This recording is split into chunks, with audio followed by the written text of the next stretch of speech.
Je vous salue, chers amis. Bonjour, chers frères et sœurs qui aiment la vérité tout court. Il m'arrive quelquefois d'aborder des sujets et de donner mon opinion.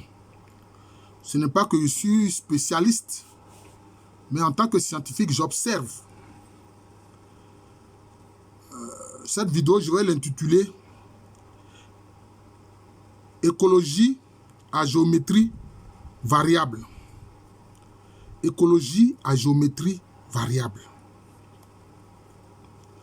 On a vu pendant plusieurs années des médias tirer à boulet rouge, excusez-moi l'expression, sur ce qu'on appelle les énergies fossiles, c'est-à-dire le charbon, le gaz, le pétrole, etc. Pour dire que ce n'est pas bon, que c'est polluant, etc. Mais, n'empêche que beaucoup de pays gagnent beaucoup d'argent à partir des énergies fossiles, du pétrole, du gaz. Les Émirats arabes, l'Arabie saoudite, etc. La Russie, différents pays d'Afrique soumis au pillage, où là, ce sont plutôt des compagnies étrangères qui viennent prendre, je peux dire, la part du lion et laisser des miettes à nos gouvernements, sans que la population en profite.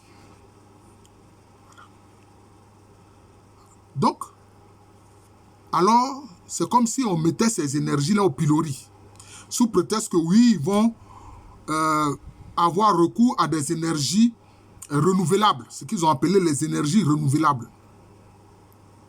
Mais tout ça, moi je dis que ça a été de l'écologie à géométrie variable.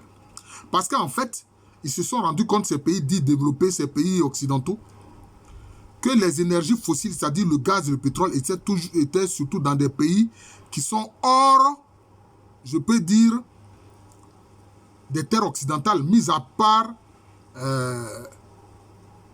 les États-Unis. Mis à part les États-Unis. Maintenant, avec le problème du gaz et du pétrole qui s'est posé récemment et qui se pose encore concernant la guerre en Ukraine, on se rend compte que ces pays occidentaux, ils utilisent allègrement les énergies dites fossiles. Vous voyez? Sans que cela pose problème.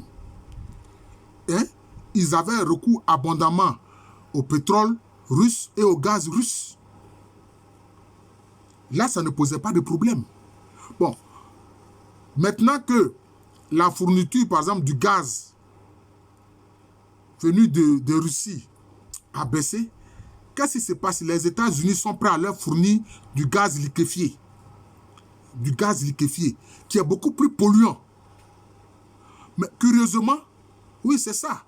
Les entreprises états-uniennes ont recommencé à produire beaucoup de gaz liquéfié pour pouvoir fournir ce gaz-là aux pays de l'Union européenne. Or, le gaz liquéfié est très polluant.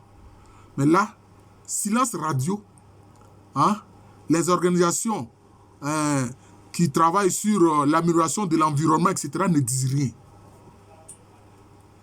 Frères et sœurs, chers amis, ça ne vous étonne pas? Le gaz liquéfié, là, est très polluant. Là, les gens ne disent rien. À un moment, ils ont tellement fait pression sur les pays pauvres qui ont le gaz et le pétrole que c'est à peine s'ils ne leur disaient pas arrêtez de produire le pétrole, le gaz, qui sont des énergies fossiles qui polluent, etc. Vous voyez? C'est ça.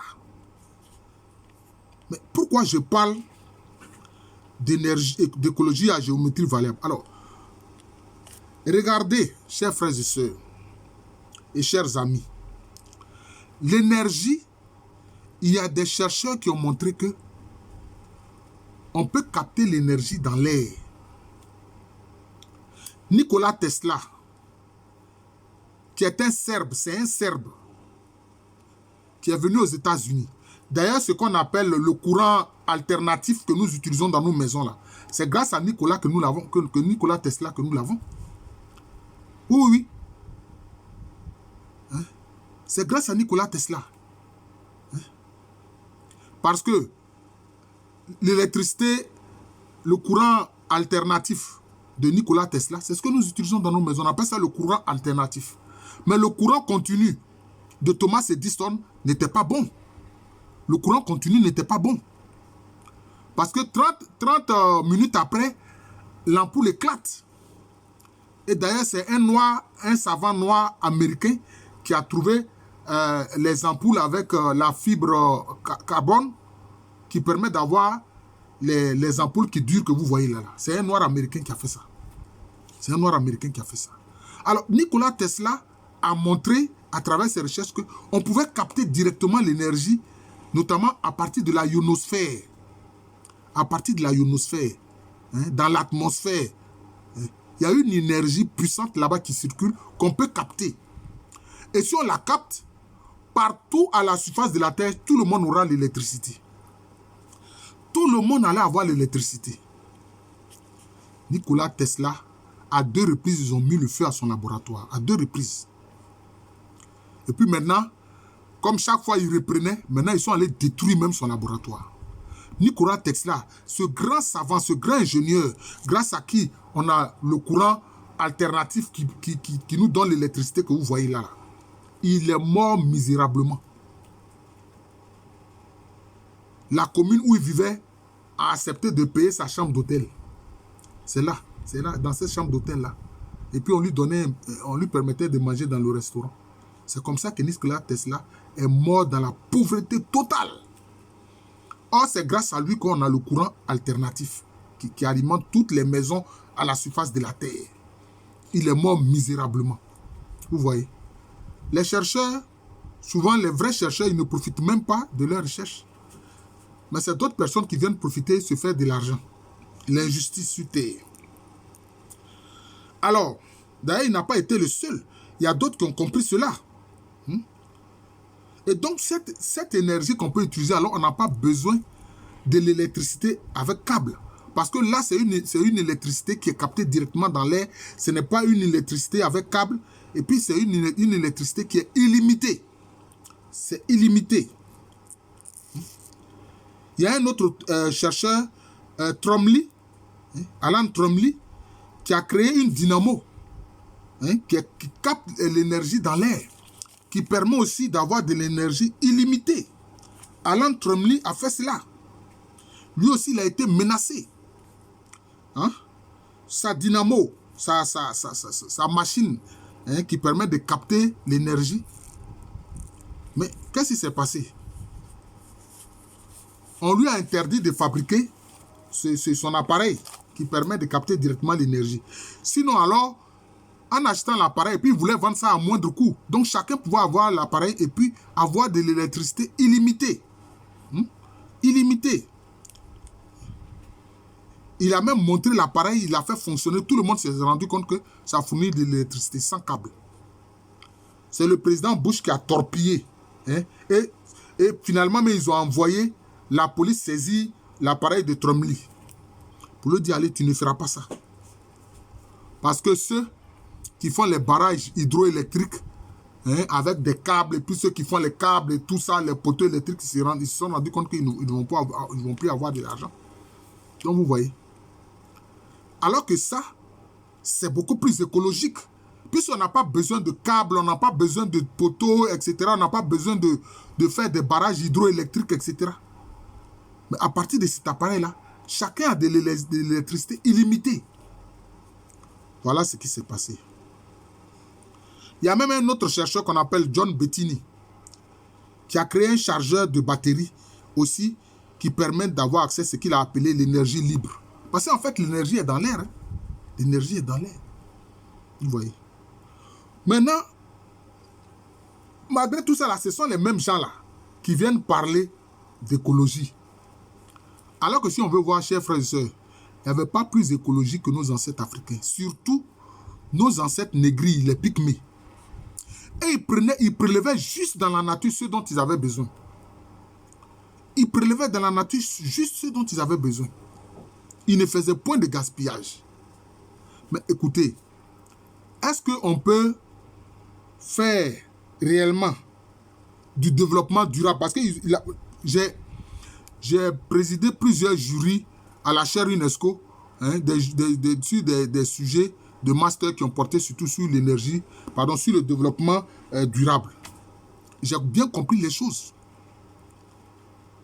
Mais est-ce que ces usines qui tournent 24 heures sur 24 l'année, est-ce que ça permet un développement durable? Jamais. Parce que c'est la quête du profit en permanence. C'est la quête du profit en permanence. C'est le travail en permanence.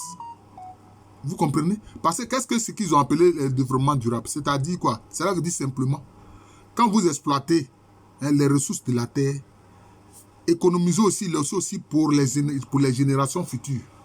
C'est tout. C'est ce que moi j'ai compris. Hein? C'est ce que j'ai compris. C'est-à-dire que vous exploitez vos ressources, non? Laissez aussi pour les générations futures. Pour vos enfants, vos petits-enfants, vos arrière-petits-enfants. Il ne faut pas tout consommer. C'est ça, en fait, le développement durable. Mais qui respecte cela? Qui respecte cela? Le profit est trop fort. Alors, même ceux qui sont... Il y avait une jeune fille là, peut-être une adolescente, qui parlait d'écologie, mais elle était d'une insolence pas possible. Elle allait devant des parlements, et puis elle était insolente, hein, venant parler d'écologie. Hein? Cette jeune fille-là, je n'avais pas voulu retenir son nom, tellement elle est insolente. Je ne sais pas si elle est suédoise, en tout cas, elle est d'un pays nordique. Une insolence pas possible. Vous comprenez? Mais ceux qui parlent ainsi, ils oublient que chaque pays a le droit de se donner les moyens, hein, de sa croissance. C'est comme j'ai vu des Français se plaindre, hein, notamment de l'exploitation de la forêt amazonienne du Brésil. Mais qu'est-ce que le président Bolsonaro leur a répondu? Il dit, mais nous avons besoin de mettre cette zone-là en valeur. Les gens ont commencé à crier, oh, c'est le poumon de la terre. Hein? La forêt amazonienne, c'est le poumon de la terre, donc il ne faut pas y toucher, etc., etc. Il a dit, mais moi j'en ai besoin, notre pays en a besoin. Nous avons besoin de faire une route, hein, des villes côtières jusqu'à Manaus, qui est en fait, je peux dire, la ville principale de la zone amazonienne. Nous avons besoin de faire ça. Nous avons besoin de faire ça. Hein, pour que ces deux régions de notre pays-là soient facilement joignables, hein, par le transport. Vous comprenez? C'est cela. C'est cela. Alors, souvent, moi, je dis que les gens, ils se trompent sur les capacités de la nature. Les gens ne connaissent pas la nature. Une maison, une simple maison, là, il suffit qu'elle ne soit pas habitée. Pendant 7 ou 8 ans, vous allez voir, la nature reprend ses droits. Vous allez voir des herbes qui vont commencer à pousser. Même si c'est sur du béton, les herbes vont commencer à pousser. Vous voyez. Donc, c'est cela. Mais, le problème, le système industriel tel qu'il existe depuis la révolution industrielle, c'est une exploitation en permanence de la nature. Mais, il y a des découvertes, hein, même sur les énergies renouvelables, etc., que les gens refusent de voir être mises en œuvre à cause des intérêts financiers de gens qui sont à l'affût. Vous avez vu les 3 chercheurs dont j'ai parlé là, Tesla, Tromley et Bettini. Hein? Leurs travaux sont là, hein, qui vont permettre à ce que, à la surface de la Terre, n'importe quel individu, où qu'il se trouve sur un point de la Terre, ait de l'énergie. Alors vous comprenez que les sociétés qui vendent l'énergie, là, vous les connaissez, ne vont plus avoir de l'argent. Et c'est ce qu'ils ne veulent pas. C'est ce qu'ils ne veulent pas. C'est ce qu'ils ne veulent pas. Oui. C'est ce qu'ils ne veulent pas. Oui. Donc, c'est ça le problème. Alors, donc, il y a une écologie à géométrie variable. C'est ça qui fait problème, une écologie à géométrie variable. Pourquoi est-ce qu'on permet aux États-Unis de vendre son gaz liquéfié qui est beaucoup plus polluant? Mais personne ne peut dire quoi que ce soit. Parce que ceux qui vendent, qui produisent le gaz liquéfié et qui le vendent aux États-Unis, ce sont des puissances d'argent. Tu ne peux rien contre eux. Ce sont des puissances d'argent, tu ne peux rien contre eux. Tu ne peux rien contre eux. Voilà. Et moi, je me souviens, j'ai regardé un documentaire il y a plusieurs années de cela, où il était dit que d'ici 50 ans, on n'aurait plus d'énergie fossile, c'est-à-dire le gaz, le pétrole, tout à être exploité et qu'on n'en trouverait plus sur Terre. Mais est-ce que les gens connaissent la Terre? De plus en plus, on trouve quoi? On découvre du pétrole et du gaz. Même la petite Côte d'Ivoire, là, a du gaz et du pétrole, hein, offshore, en mer. Ils ont ça. Le Ghana a ça. Hein? Le Nigeria, alors, le pétrole, on n'en parle pas, etc. Le Sénégal aussi en a découvert. Donc, cela veut dire quoi? Cela veut dire que les ressources fournies par la terre, on n'en a qu'une perception limitée. On n'en a qu'une perception limitée. La terre a beaucoup plus à nous offrir que nous ne le croyons. Hein? Hein? Aujourd'hui, même sur des immeubles, hein, avec des techniques, les gens peuvent même faire pousser même des arbres. Même des arbres. Peut-être j'exagère un peu, mais c'est un peu ça. C'est-à-dire les végétaux peuvent faire pousser des végétaux sur des immeubles. Sur des balcons, quelqu'un peut faire pousser de la tomate, des courges, etc. Vous comprenez? Alors donc, cette écologie à géométrie variable, ça ne va pas. Il y a même certains écologistes qui vont jusqu'à dire qu'il faut laisser plus de place à la nature qu'à l'être humain. Et que oui, que même on ne devrait même pas toucher les animaux, on doit les laisser se reproduire autant que ces animaux veulent. Il ne faut pas qu'on les mange, etc. Mais on veut empêcher l'être humain de se reproduire. Ceux qui parlent ainsi, moi je les appelle des anti-humains. C'est des gens qui sont des anti-humains. En réalité, ce ne sont même pas des humains. Parce que s'ils étaient des humains, ils n'allaient pas parler ainsi. Ce sont des anti-humains. Voilà. Ce sont des anti-humains. Ce ne sont même pas des êtres humains. Pour dire que vous allez laisser plus de place aux animaux qu'aux êtres humains. Vous êtes sérieux là? Vous êtes sérieux là? Donc voilà. On a une écologie à géométrie variable. Voilà. Et nous, les pays africains, de toute façon, nous ne sommes même pas indépendants. C'est ça le problème. Nous ne devons pas suivre la politique de ces gens-là. On peut faire en sorte d'exploiter le pétrole et le gaz en faisant en sorte de limiter, je peux dire, ces côtés néfastes. Ces côtés néfastes. Parce que même du pétrole, on utilise des éléments plastiques, tout ça, et des éléments du pétrole au niveau même de la médecine. Au niveau de la médecine. Oui, au niveau de la médecine. Oui. Rockefeller a fait cela. Avec sa société Standard Oil, qui exploitait le pétrole, etc. Il a fait ça. Il y a des éléments chimiques qu'on utilise aujourd'hui dans la médecine. Ça vient du pétrole.